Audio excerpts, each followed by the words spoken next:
ನಮಸ್ಕಾರ. ಇವತ್ತಿನ ವಿಡಿಯೋದಲ್ಲಿ ನಾನು 1 ಕಪ್ ಸಬ್ಬಕ್ಕಿ ಮತ್ತು 2 ಆಲೂಗಡ್ಡೆಯಿಂದ ಹಪ್ಪಳ ರೆಸಿಪಿಯನ್ನು ಮಾಡ್ತಾ ಇದ್ದೀನಿ.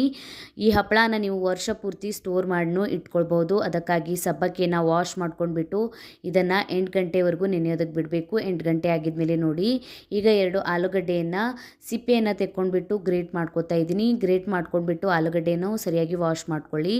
ಈಗ ಒಂದು ಪ್ಯಾನ್ಗೆ ನೀರನ್ನು ಹಾಕ್ಕೊಂಡ್ಬಿಟ್ಟು ಬಿಸಿ ಮಾಡ್ಲಿಕ್ಕೆ ಇಟ್ಟಿದ್ದೀನಿ.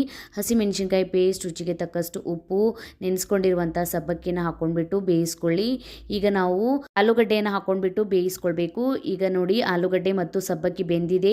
ಹಪ್ಪಳನ ಹಾಕ್ಕೊಳ್ತಾ ಇದ್ದೀನಿ. ಮೀಡಿಯಮ್ ಸೈಜ್ ಹಪ್ಪಳನ ಹಾಕ್ಕೊಂಡ್ಬಿಟ್ಟು ಇದನ್ನು 3 ದಿನ ಒಣಗಿಸ್ಕೊಂಡಿದ್ದೀನಿ. ಈ ಥರ ಹಪ್ಪಳ ರೆಡಿ ಆಗುತ್ತೆ.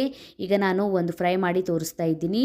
ತುಂಬಾ ಗರಿಗರಿಯಾದಂಥ ಹಪ್ಪಳ ರೆಡಿ ಆಗುತ್ತೆ. ನೀವು ಟ್ರೈ ಮಾಡಿ. ನಾನು ತೋರಿಸಿದ ಅಳತೆ ರೀತಿಯಲ್ಲಿ ಮಾಡಿಕೊಂಡ್ರೆ ಪರ್ಫೆಕ್ಟ್ ಆದಂಥ ಹಪ್ಪಳ ರೆಡಿ ಆಗುತ್ತೆ.